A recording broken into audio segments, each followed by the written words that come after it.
Welcome back, everyone. It's here. And today I've got some r/BestOf for you all. As per usual, I'll be reading you the posts, giving you my opinions, and I hope you do the same down in the comments below. And without further ado, let's jump right into it. This post was collected by Shattenspringer, and their tagline is, "Waste of a drama, literally no read." The original OP is Rassenwasser, post r/legal advice German, which means this post is translated. Posted October 9th, 2025. Animal welfare organization wants a dog back. I live in Austria. I adopted a dog from an Austrian animal rescue 8 months ago. I had previously gotten another dog from the same organization, and there was never any problems. The organization uses one of the contracts where ownership is not transferred. However, the clause regarding return applies only to cases where I can no longer care for her or in cases of animal cruelty.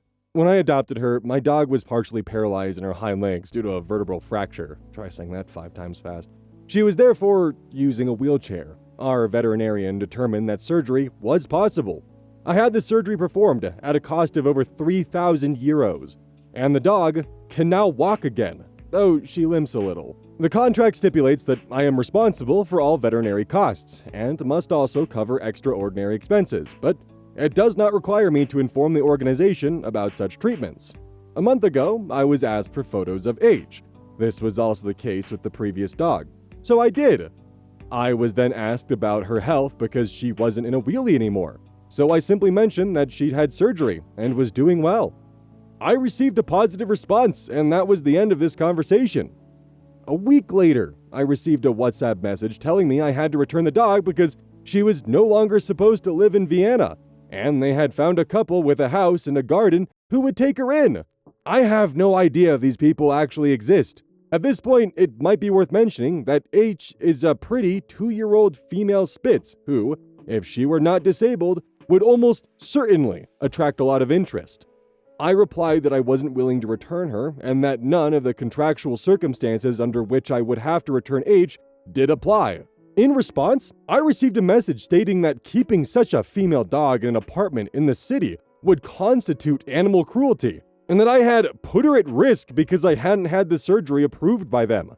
I found that to be brass and stopped responding to further attempted contacts, since I figured the worst that could happen was a letter from a lawyer, or, as the most extreme case, a property claim from the district court, and that wouldn't likely hold up. Well, yesterday, the woman from the organization showed up at my apartment to get the dog back.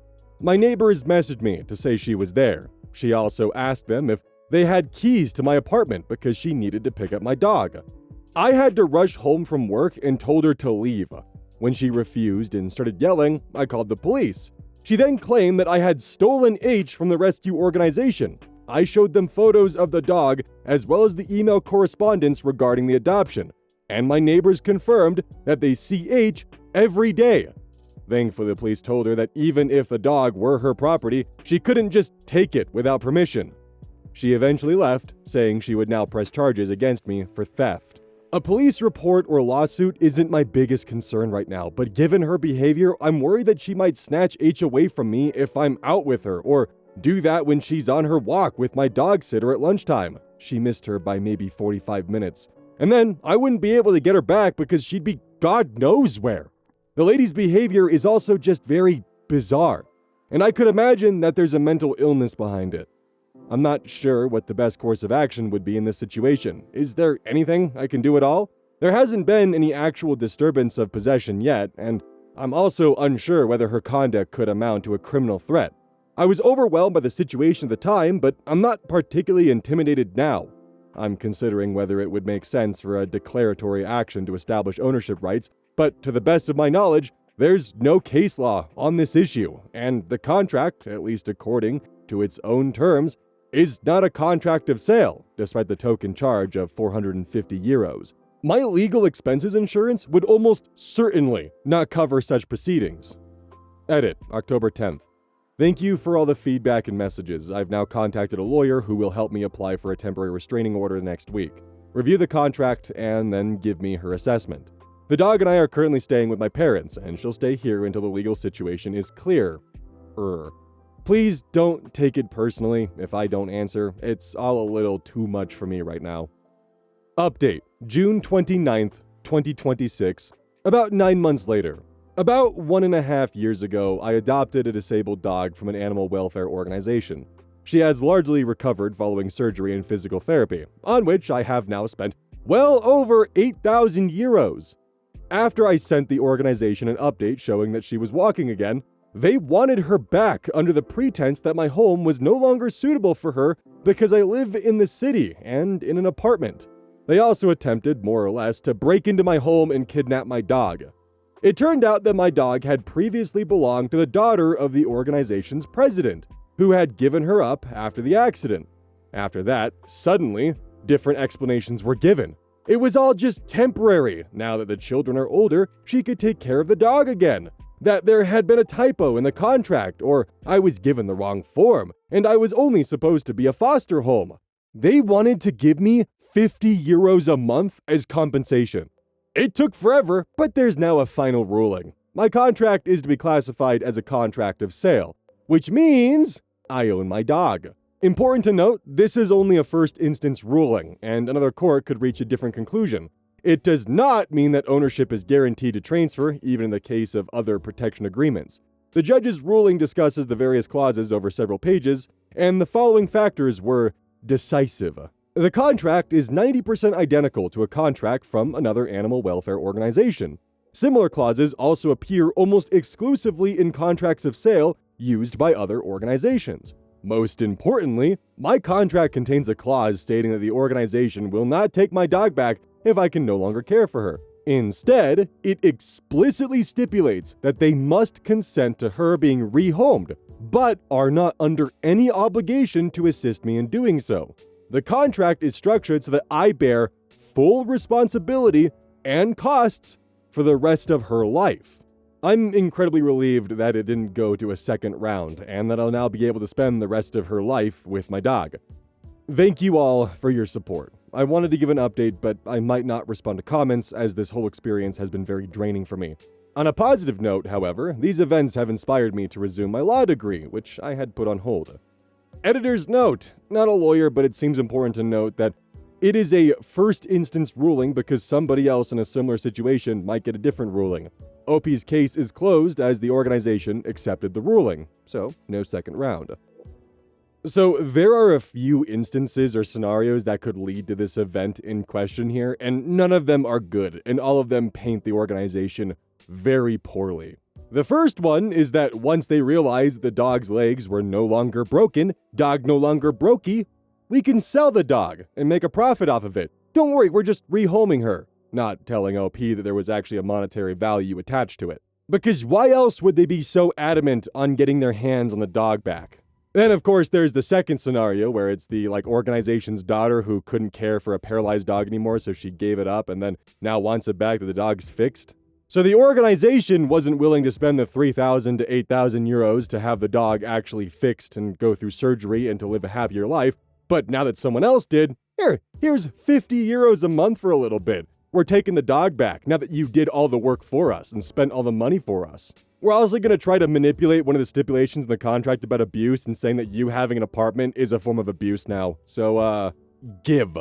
Either way, in either of those circumstances, thank God that OP held their ground. And congrats to OP for potentially laying the foundation for Austrian dog law.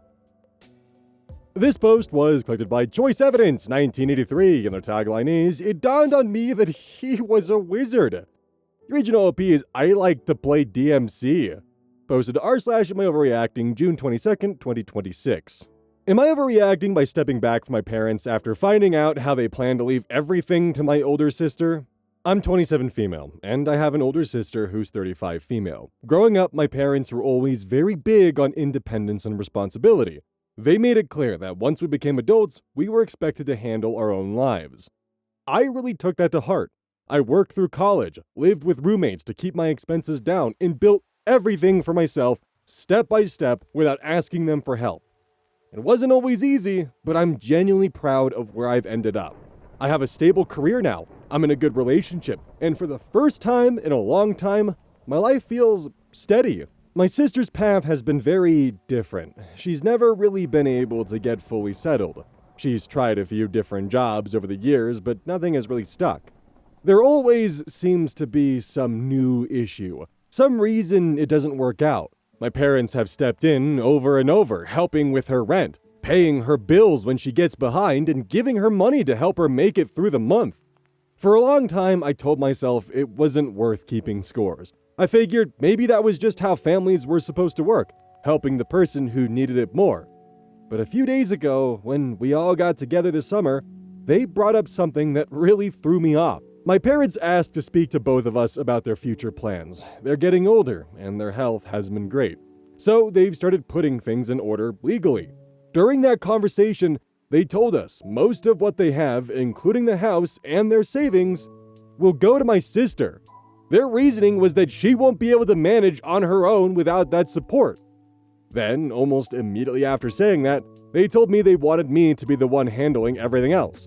Medical decisions, finances, paperwork, basically making sure everything is taken care of if something happens to them. I don't think I've ever felt that kind of quiet resentment before. It wasn't really about the money, it was the feeling that I've spent my whole adult life proving I can stand on my own, and somehow that has turned into me being expected to carry everyone else too. I tried to explain how hurtful that felt, but they kept telling me I should be more understanding. Since then, something in me has shifted. I don't call as often. I don't jump in to help the way I used to. When my dad asked me to come over and help sort through some documents last week, I told him I couldn't, and that maybe my sister should start taking on some of that responsibility. That didn't go over well. My sister called me afterwards, sounding uncomfortable and apologizing, even though none of this is really her fault. I told her I wasn't angry at her. I was hurt by the way our parents are treating us differently. Now, everything feels tense. Every interaction feels careful and strained. I feel guilty abandoning them, but it's unfair. I take all the responsibility while my sister gets all the support. Am I overreacting?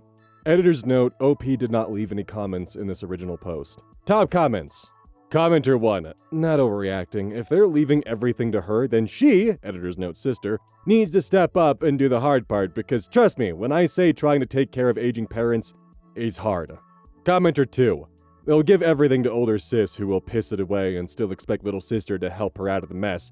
Everything should go into a trust and OP should be the responsible party. Commenter 3, decline to be power of attorney. Being designated as a medical durable power of attorney, etc. If they still name you as an executor of their will, you don't have to accept. Say no. Maybe they need to sit down with a lawyer and a financial advisor and set up a legal trust for sisters so you don't need to be involved at all. You have every right to feel like you do. Commenter 4, not overreacting. OP, they're telling you that you should do all the work and then let your sister take all the money and property. And that won't be the end of it. I bet you'll have to help your sister once she blows through the money and can't afford the house. OP, I would go no contact. If the sister is getting the bulk of the inheritance, then she needs to do the work and step up. I think it's imperative that you take a large step back. Your parents created a monster not really capable of surviving on her own, and they're setting you up to be her parent once they're gone. Update, June 23rd, 2026, the next day.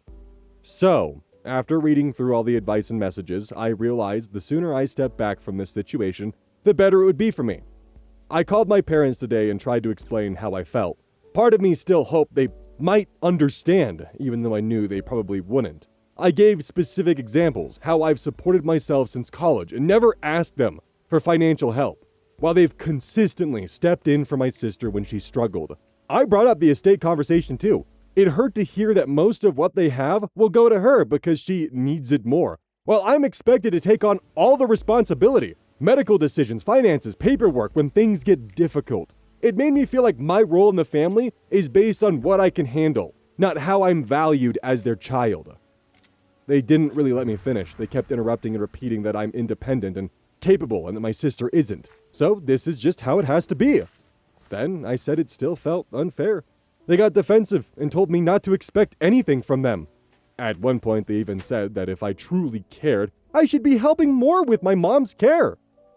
That was the point where something clicked for me. Being capable doesn't mean I don't have limits, and it doesn't mean I should carry everything. I told them I couldn't accept a situation where I'm excluded from support but expected to take on all the responsibility. I said they should completely remove me from their will and any roles like executor or medical power of attorney. I don't want anything from them, financially or otherwise. I also told them they should plan accordingly, whether that means hiring help or making other arrangements, because I'm no longer willing to take that on. The call ended badly. There was a lot of yelling and crying, and I eventually hung up, but afterward, I felt something I hadn't felt in a while. Relief. Like a weight I didn't even fully realize I was carrying is finally gone. I have a good life. I have a supportive partner, a stable home, and I'm preparing to start my PhD. We're even talking about starting a family.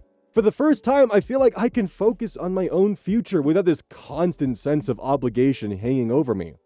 I don't know what happens next with my parents, and I'm sure things will stay tense for a while, but for now, I feel at peace with the boundary I set. Too long didn't read, I stepped away from the responsibility they expected me to carry and choose to prioritize my own life. OP has since deleted their account. What do you expect, from your child? Hey, we're going to put everything on your shoulders, but also we're going to give everything to your sister, who has proven time and time again that she's incapable of being independent. She's going to get all the benefits, you're going to get all the pain, and we expect you to deal with it because that's what family does. Well, congratulations! Now the financially incompetent sister is now in charge of your financial and medical decisions. Crazy. They could have easily just set this up so that way the sister had a trust that could be paid out by OP while OP still got decent benefits, but no, they didn't.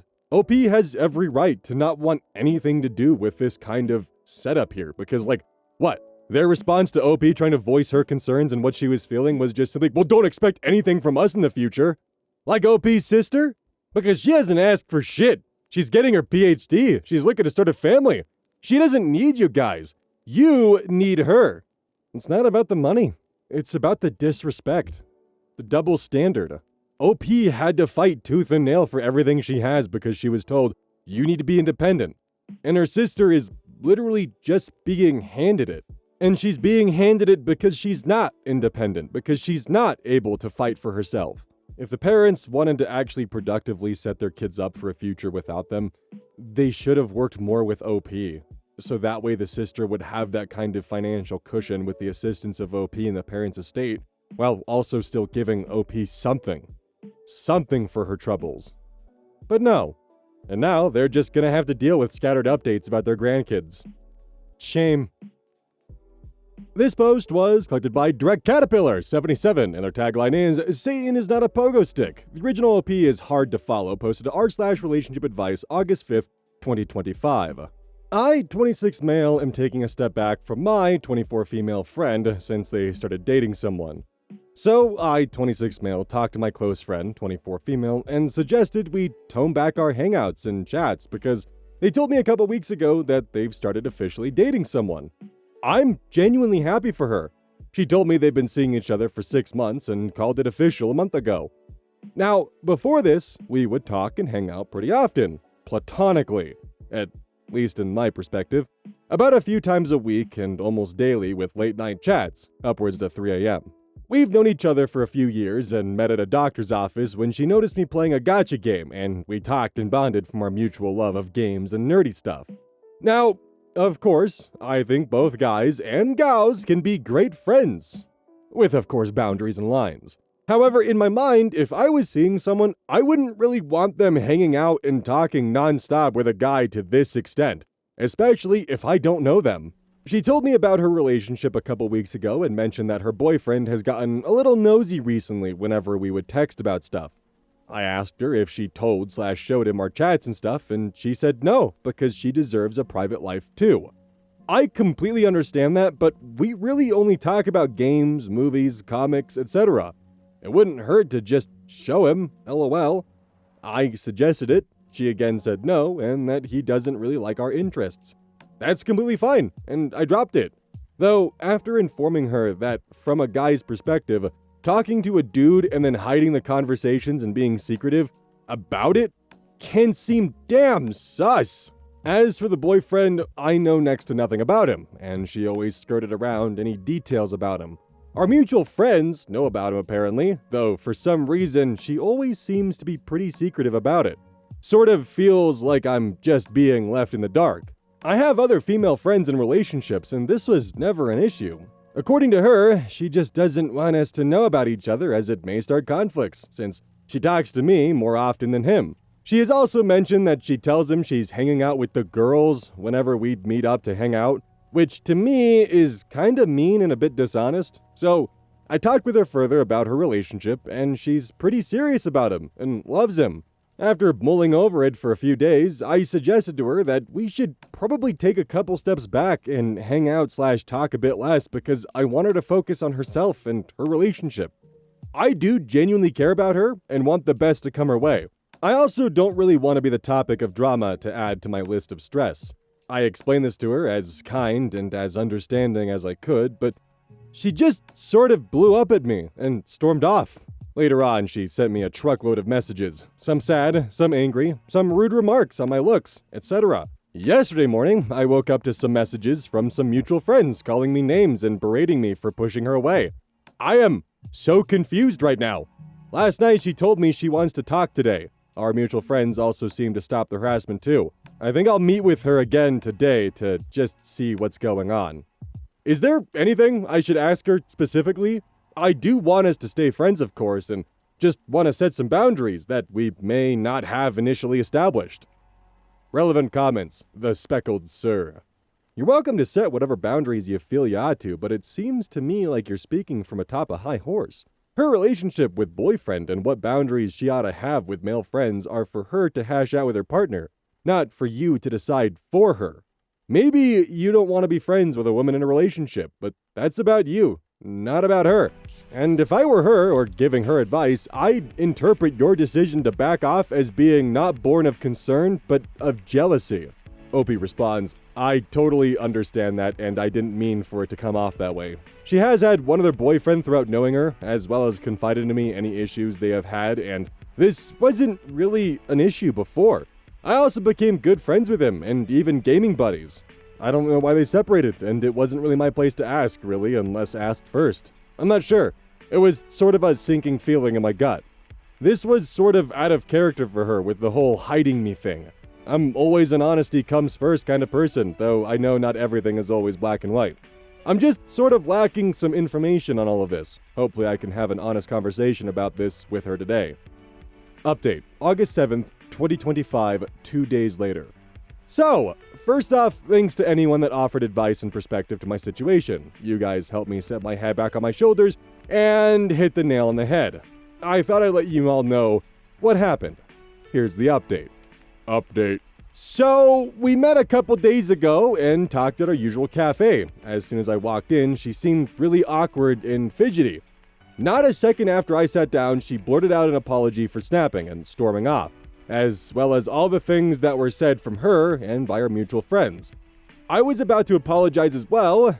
However, she told me I didn't need to apologize for anything, and she had to really tell me something and asked me to just keep an open mind. Confused, I nodded. She told me that she wasn't exactly honest to me for a while and that she'd been lying to me. It turns out she never had a boyfriend. It turns out that she has liked me for a long time now, but because of how long we've been friends, she didn't know how to bring it up. Our mutual friends decided to help her out and cook up a story about her having a boyfriend to test the waters and see if I would be jealous and awaken my feelings and fight for her. This is becoming a TV drama. No wonder I knew next to nothing about the boyfriend. She was trying to spin the story that she was keeping our friendship a secret as to, in her words, keep the door open for me. She started hinting that her boyfriend started getting nosy and a little jealous of how much we talk, as to start stirring the pot with me.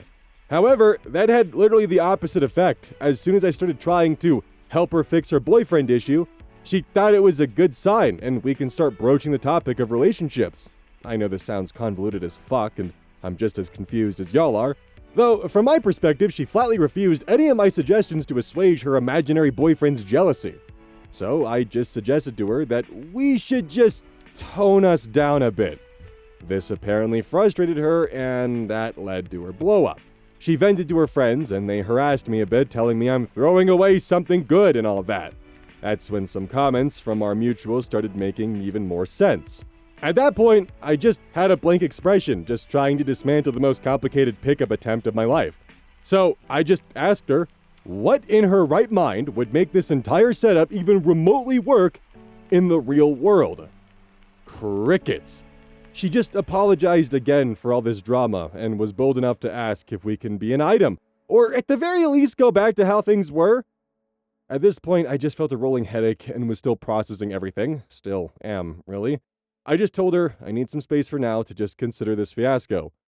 Here I am now. I'm probably not going to date her. I thought she'd known me long enough that she could have just asked me to my face and I would have given it serious consideration. Now? Don't think so. That's going to be my only update on this. I'm still going through with it and taking a step back from all of this, including the mutuals. Thanks for reading, guys. Too long didn't read. There was never a boyfriend. It was all just some weirdly spun up story to see if I liked her the way she liked me. Final comments. Financial Weekend 73.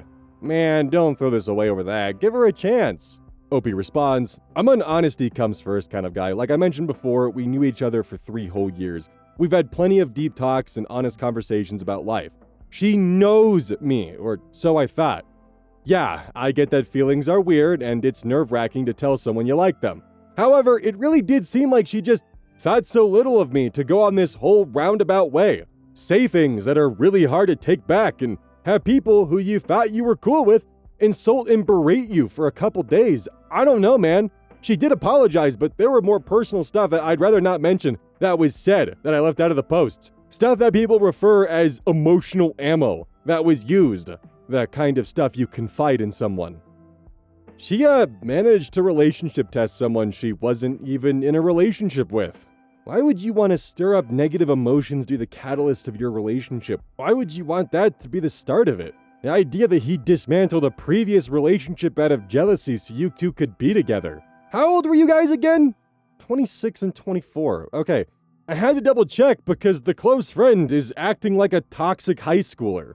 Buddy, if this is her attempt at asking you out, she is going to be nothing but drama. And the fact that her response to you trying to be mature and be like, hey, I don't want to infringe on your relationship, was to just start using emotional ammunition to tear you down on things that you confided with her as a trust exercise, as a, hey, we're really close friends, here are some of my personal deepest, darkest secrets that we can talk about and I can actually, be vulnerable. Well, that just got fucking weaponized and turned against him. That fucking sucks. Just give her a chance, dude. Don't throw it away. I really hope that after Financial Weekend learned that she weaponized some pretty just toxic and vulnerable things about OP. I really hope he changed his tune, because if that's her reaction to this when they're friends, and he simply wanted to take a step back from their relationship to give them space to be happy, if this was her response, what would their response be in an actual relationship fight? She would 100% weaponize shit against him during the fights just to make him feel bad and tear him down. That's not someone you want to date. That's not a healthy relationship. Fuck that. Been there, done that, stay away from it, not worth it. This post was collected by Big O Nerd. The original OP is Sadney6060, posted to r/marriage June 22nd, 2026. My son claimed that my husband hit him, and my husband denied it. Now, he wants a divorce. My son from a previous marriage is 13 years old. I've been married to my husband for 15 years, and we have a newborn. My son said that my husband slapped him, and I kind of freaked out. I confronted him, and he was confused, at least from his expression. He denied it vehemently, and I kinda was not hearing it. He walked away from me. After I calmed down I talked to him, and he said that he didn't hit him, and he has no obligation to prove anything. So, if I want to be mad in another room. I did leave. At night when I joined him in bed, he said he wants a divorce. He said that my son lied, and he doesn't care why he lied. Whether he's jealous of him or want me for himself, he's not interested in finding out. He doesn't want to deal with it, and he doesn't want to be accused of something he didn't do. So he's out. Here's the thing. I talked to my son in detail, and he's being evasive, defensive, and I'm seriously doubting him, but I do have the obligation to protect him. Did I destroy my marriage for nothing? What should I do? How do I know the truth? If my son lied, then I need to deal with him, and I'm gonna be talking to him again and getting the full story. But my husband? He just left. I was not gonna leave him over just one slap without knowing the full story. He has never shown aggression towards him or anyone. I would have tried other methods first. Is that bad? Am I a bad mom for it, that I didn't jump to divorce straight away? I have tried to talk to my husband, but he basically said that he doesn't want to be painted as a bad person. It's not like he can prove his innocence. So he would rather not wait for another false accusation and just protect himself. Comments. Lucky Lie 8896. Yeah, he didn't go nuclear over just this one incident. You've probably done this before, and he's not willing to lose his freedom over a false accusation. I don't blame him either. You either get your kid help or lose a good man, but it seems like you already have. User Cocoa Giant comments, not necessarily, but this is kind of a wake-up call that only needs to happen once. If the kid is willing to falsely accuse him of this, if truly a false accusation, what else is he willing to accuse the husband of? People's lives have been ruined by accusations like that, and nobody wants to feel like they have to be on guard in their own home. Waste Principle in 9327 comments, your husband shouldn't be threatening your entire life together because you're following up on a claim your son made. Sounds to me like he's more worried about self-image, and frankly, kids don't tend to make this stuff up out of nowhere. So, as a formerly abused child, I'd say maybe interrogate him less and hear him more. Kids should be guided in these conversations to feel comfortable to tell you what's going on, not throwing the book at them and ask questions about something that made them uncomfortable. To be honest, Mama, he sounds like a loser who also might be feeling guilty or who is already looking for a way out. Document everything. Contact and file for a divorce first, and don't let your son feel like it was his fault. User Krupp876. I get the husband side. People go to jail or prison over false accusations all the time, and if I thought I might get put away because someone fibbed, I'd bounce too. You pointed out he's not an aggressive person. You can't blame him for wanting to protect himself. User I Love Lamp 1995 comments, plus, if the kid gets away with it this time, the lies will just get more and more extreme. The husband is right to get out now. User Krupp876 comments further, my stepdaughter accused me and my husband of hitting her at one point. She was facing punishment because she got caught skipping class and smoking in the girls' room. She thought she'd get sympathy and less punishment from the school if she pulled that card. Kids can and do lie. I agree with what you said. User LessT6299 comments, whether he hit your son or not, I don't know. But the fact that he jumped straight to divorce in a single day and walked away, leaving behind a newborn, tells me everything I need to know about him. I would not trust this man ever again. This is not the behavior of a grown man or a father. Final update. After one day, June 23rd, 2026, here's your update. Stop harassing me in my DMs. I questioned my son again, and he admitted to lying. He's never acted out this way, and he's crying now. I'm still processing it and figuring it out. I apologized to my husband, and he accepted it, but made it clear that he has no interest in living with my son. So he's gonna leave and wants equal custody of our 10-month-old. Who's still breastfeeding, by the way, so I was against it. He basically told me, either I just agree or he'll take me to court. He would rather not spend the money on lawyers, but he will bankrupt both of us if he's forced to, which has happened to one of our neighbors. So, I'm pissed, sad, and angry. I reported your DMs, and I'm gonna keep reporting if you keep harassing me. For people who were nice to me, thank you for it. Comments. Dear Letter 7776. Congrats to your husband. I wish him all the best. If I could, I'd pay for all the beers at the bar for him to celebrate. User Katie Forler comments, I can't blame him. If he stayed, he'd be forever living in fear of your lying son doing it again, and you flying off the handle and taking a side without getting the info first. He's making the right choice to protect himself. Your son's lies and you blindly siding with him could literally jeopardize his future with his biological child as well, if he was wrongly convicted of abuse. User SR00007 comments, husband is right to leave to protect himself. You were right to question him and protect your son. It's just a shitty situation for both of you. This seems to be unpopular from the comments I've read, but I don't believe you deserve the harassment you're receiving. Winter Dragonfly 452 comments, something tells me this is the last straw in a long line of things your son has done. Get a lawyer and get your kid the help he needs. So, if the son is lying about his confession, then he's lying to try to save face. A slap is worth taking over, in his eyes, the family not falling apart. despite the fact that if he was slapped, it wouldn't be his fault for the family collapsing. It would be the stepfather's. But if he did in fact lie about the slap, then I'm left with the idea that he probably did so because he was tired of no longer being the only child, and he wanted to find a way to essentially be back in that position. And what's one of the easiest ways to do so? Well, stepdad slapped me. Now, there's a lot of kind of conjecture between whether or not this was the straw that broke the camel's back, or if this was just the, no, I'm not gonna live in a household where someone's going to accuse me of abusing them, and where it might just continue to escalate. Now, as another note from my end before we get to the comments, with the stepdad wanting part-time custody, but, willing to get lawyers involved, I really do think he should wait until the breastfeeding is done. Because I also wouldn't be surprised if the courts come to that conclusion independently either, of just, yeah, the child is a stable environment in both areas, but they still need the breast milk, so they're going to be here until they're finished nursing, and then they'll be moving to a split custody arrangement. I think that for the sake of the baby's development, the stepdad should be a little bit more flexible when it comes to this time in the child's life. Now, some comments from the best of. User Tweed Kills comments, "This is such a damned if you do, damned if you don't thing. If she didn't immediately believe the kid, you're a bad mom, support your kid. And if she did, you're a bad wife, you should always back your spouse. If that kid lied, he blew up 2 people's lives, and probably permanently ruined his relationship with his mom. If he's lying now, and the husband did hit him, he's blown up his relationship with his mom, her marriage, and is now going to be so much less likely to report abuse again. I don't think there's a solution, but I hate how many comments are crowing over this like there's a clear right answer. There isn't.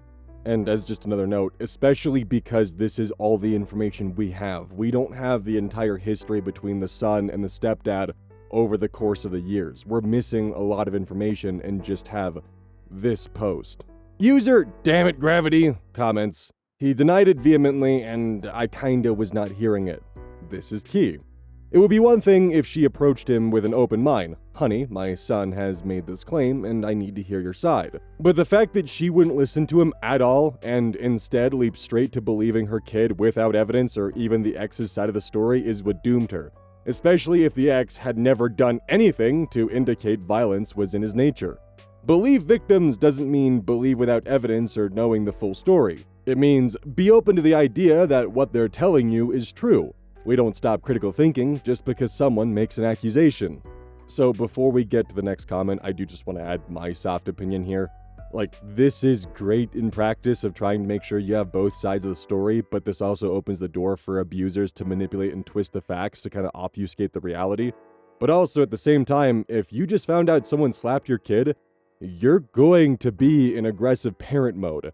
There's going to be a lot of rage and anger and a lot of desire to protect your child, and emotions are going to take over logic. That's just kind of how it's going to be. Everyone's expecting you to have a perfect reaction, but if you just found out someone hit your kid, you're not going to have a perfect reaction. User No Tesla for me comments, "Next time you could save $100 and just assume you're wrong," is their tagline. I agree.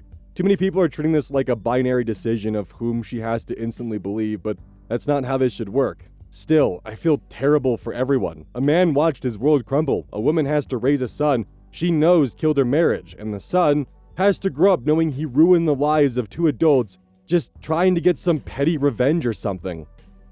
User the Shao Village. Is it Shao or Zhao? Either way, missing reasons here. Is this the last straw? Has the son done shitty things before and OP's reaction each time is, I kinda freaked out, I confronted him and he was confused, at least from his expression. He denied it vehemently and I kinda was not hearing it. Because that certainly sounds as OP went crazy and denying any explanation from her husband. User Lurking ATU comments, and their tagline is, "The Iranian yogurt is not the issue here." In cases like this, I just feel bad for both adults in this situation. The mom was probably in mama bear mode trying to protect her kid and went over the top because she had no reason to believe the kid would lie about it. Protecting her kids should be her priority after all. The dad was pissed about having his character questioned and falsely accused, so he correctly wants to be as far away from the kid as possible. The kid may just be a kid, but also is kind of a jerk. Probably didn't know that one lie would have such serious consequences, but still, it was a shitty thing to do. User _Coney 2012. I don't think it's about having his character questioned, it's that he isn't safe in a home with accusations that could destroy his life. I also don't fault either of them, and also, you mentioned the falsely accused part, but I think you're missing the extent to which the husband is not safe in the scenario moving forward, given what he could be accused of next. I think we've done it. I think we've hit peak nuance. I don't know if there is a correct way to approach this, because it literally is a damned if you do, damned if you don't. Because if OP had the exact opposite reaction where she went to the husband calmly, explained what happened, Reddit would just be, of course he's gonna lie to you and save face. That's what abusers do. You need to be a real mom and believe your son. But then if she goes mama bear, it's, oh, so you're not even gonna give him a chance to explain himself? There's no fucking winning. At least in Reddit's eyes. I'm sure there probably is a perfect solution out there of how to handle this, but, you know, it's kind of the Doctor Strange, there's 1 out of 14 million combinations that'll actually win this, and yeah, you might have the one answer, one solution, but when you're hopped up on emotions and more focused by the fact that your son may have been assaulted, I don't know if it's fair to expect OP to make the perfect choice in this scenario. Now, the only thing that would probably make me question this or change my mind is if the husband does have a history of violence, or the son has a history of fabricating scenarios for sympathy or attention, which we already know one of those is not the case. Perhaps the son making up constant lies and eventually going towards abuse was the straw that broke the camel's back. We just don't know. Oh boy, welcome to the outro. Don't forget code EYES with GamerSubs, 10% off. They also sell more than just caffeine. They also have caffeine-free, sleep aid, hydration aid, they got canned goods. They also have decent clothing. It's actually really nice, and I really enjoy wearing them when I'm in the booth because they're super soft, super breathable, and feel great on my skin. And they actually do have a section dedicated to like non-anime stuff if you don't want to just be wearing like, you know, anime girls on your clothing in public. Personally, I love wearing them as pajamas because they're so goddamn comfy, or just like lounge around the house stuff. But I very much do indeed recommend. Also, I did end up hiring someone to do the skim coating for like my little office upgrade because I realized very quickly this is a task that I'm just not equipped to deal with. So they're doing that right now. Well, not like at this moment. They have the first layer down and, you know, they're doing that. So hopefully I'll be able to get it painted and all that stuff by like next Monday and then actually be able to start putting everything together. So real excited for all that, and I hope it actually looks as good as I imagine it to be, but yeah. That's all for the updates for now. I'll catch you all next time.